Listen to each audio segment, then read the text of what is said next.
सबसे पहले साहिर सर मैं आप ही से शुरुआत करना चाहूंगी कि बहुत कुछ सोच करके अमेरिका उतरा था ईरान की सरजमी को हिलाने के लिए, लेकिन हुआ क्या? अमेरिका ना तो इससे बाहर आ पा रहा है और ना ही इसे जारी करके रख पा रहा है।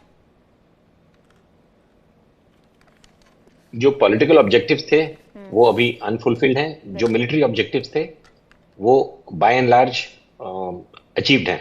Degradation of Iranian military US और इजराइल ने कर रखा है। उसमें परसेंटेज का फर्क होगा, 70% है कि 80% है, बट ईरानियन मिलिट्री को ठीक ठाक डिग्रेड किया गया। ये उनका मिलिट्री ऑब्जेक्टिव था।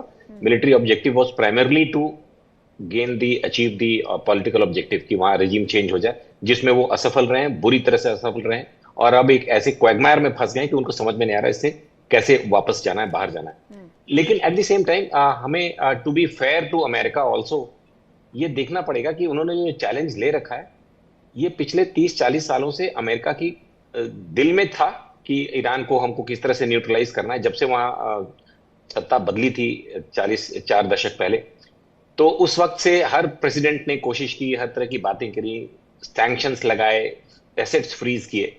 बट इस बार under a mentally challenged leader अगर बोल सकें ट्रंप को, क्योंकि उनकी बातों में और व्यवहार में फर्क है और कई बार अपनी बातों से पलट जाने की एक तरीका, लेकिन उन्होंने ईरान को काउंटर बैलेंस करने की एक कोशिश की कि उनकी जो फिलॉसफी है, उनके जो प्रॉक्सीज हैं, इनसे जो ग्लोबल डिस्टर्बेंसेस हो रहा है।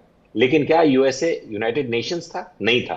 तो इसकी सही या गलत क्रेडिट करने की बात हम नहीं कर रहे, बट एक रियलिटी यह है मीनाक्षी कि ईरान की मिलिट्री डिग्रेडेशन ठीक ठाक हुई है, लाइक नेवर बिफोर।